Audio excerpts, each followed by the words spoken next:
Am I in the frame? That's my question. Am I in the frame? Oh god, my short hair looks horrible. Hey guys, what is up? It's Danny. Welcome back to another video. And today, I'm back with another book review.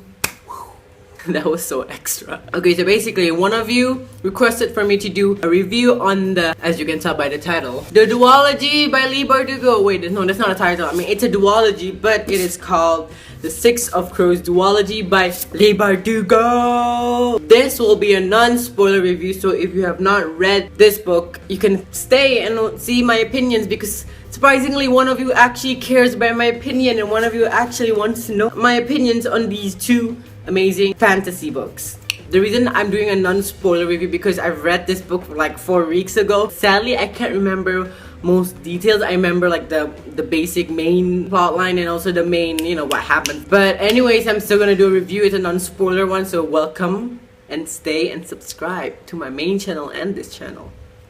But without further ado, I'm just gonna start with the non-spoiler review. Six of Crows Duology by Leigh Bardugo. I'm gonna start with the first book, which is Six of Crows by Leigh Bardugo. I've said her name like, 3-4 times now. But basically, there are 6 main characters in this book. It is set in this awesome, badass fantasy world. It is not like your typical, woo, fairies and woo, magic. But there is a bit of magic element in this book, which I personally enjoy because I like magic. Honestly, I'm not gonna give you the synopsis because you came here for a review, so you'll get a review. But you can check out Goodreads for the synopsis because they're much better than I am. But anyways, I think this book was fantastic. It was a great first novel to a history world. And fun fact, if you've read the Grisha trilogy, it is set in that universe if I'm not mistaken. And there's a lot of Grisha, which is one of the creatures in this book. People with, creatures as in like people with more abilities. I know it sounds like your typical fantasy dystopian YA book, but trust me, it's a hell awesome book. The characters are so fucking amazing. Like, yeah, the characters are so amazing. I legitimately love the characters. They're so different. So I'm just gonna tell you like all of these 6 characters. First, a convict with a thirst for revenge. Second, a sharpshooter who can't walk away from a wager. Oh my god. Third, a runaway with a privileged past.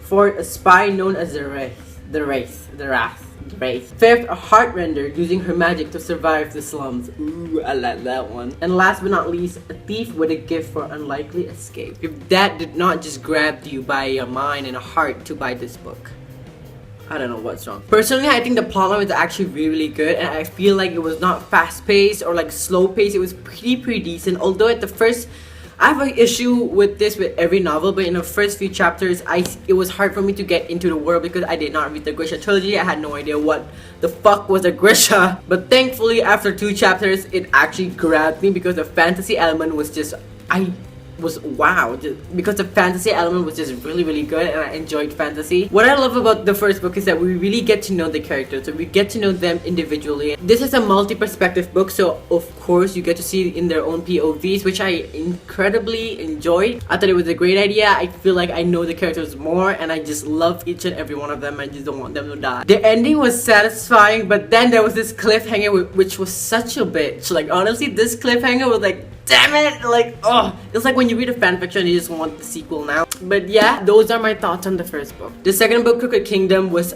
oh my lord, it's very fat, which I'm happy. Like, if you want to write an ending, make sure that book is fucking fat, okay? Make me satisfied, baby. I won't be too spoilery, but this definitely picks up like a few, like literally after, or like a few weeks or months, I'm not sure, I forgot again. But literally after the ending of the first book, which is great. Like, I don't like any time gaps because like I just get back to my babies. I must say, it was an amazing book. I enjoyed it a lot. I think I gave it 4 stars, including the first book. I think the first book gave it a 5 stars, but I'm not sure. This one was like 4.8. But I have to say, I kinda enjoyed the first book better. I don't know why, it felt more fun, just my personal opinion. The second book was, don't get me wrong, it was still fun, it was still action-packed, it was still fantasy action-packed, which I enjoyed a lot. But I feel like it was a little bit slower. That's funny coming from a thick book because I expected to be more action, but I guess the reason it's fat because it dives more into like, it's slowly progressing. That's how I feel about the second one, but I still loved it. This might be a spoiler, but if you want to stay and hear the spoiler, go ahead. But I don't think this is a spoiler because honestly, 6 main characters go to a hell of shit and you expect them to all be alive in a second book or like the last book. Come on, this is a YA fiction. authors love killing our emotions, you know. Authors just love like stabbing our hearts, like ugh! Obviously one of them, or like a few of them, or like I don't know how many people died. Someone did die in this book. I was so pissed. I was so pissed at how poorly written that was, in my opinion. It was so poorly written. I was so pissed because I love all 6 of them, and I feel like if one of them or 2 of them or all of them were to die, you have to write them properly, right? I felt it was so rushed. I was still processing over the fact that someone died. And if you think it's a spoiler, then bitch, you gotta be smart. You know for a fact no one's gonna live. At least one person's gonna die in this book. I guess that could be one of the elements that made me like give it not a 5-star, because I felt like that character deserved better. At least personally, I didn't mind if no one died. I mean, who wouldn't, right? Like if they all made it out alive, I can see that happening, because Kaz, aka the main character of this duology, is very detailed. He knows everything. He knows what to do next. He knows what to do the next 4 days. He knows what to do the next 4 months, 4 years.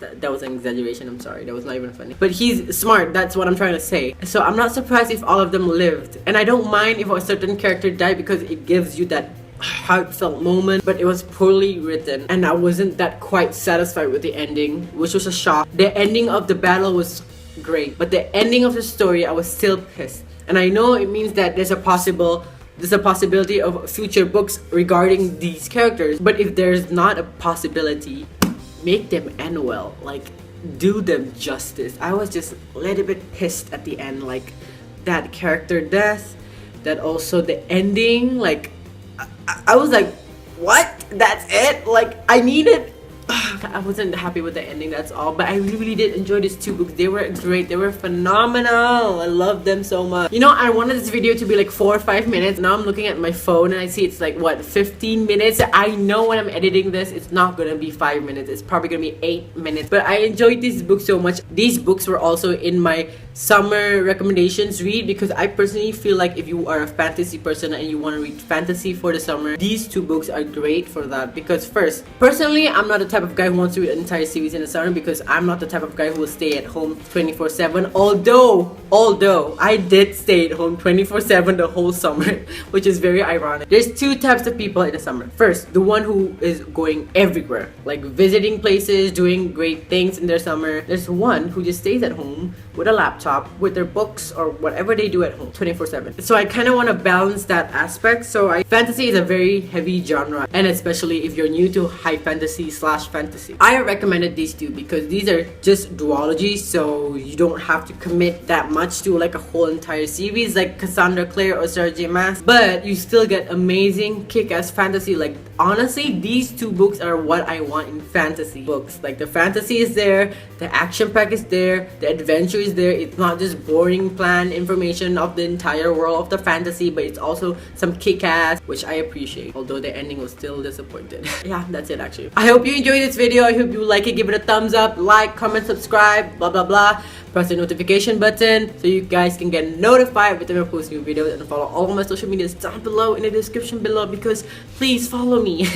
I'm desperate for followers and subscribers. And yeah, I'll see you next time on my next video. Bye.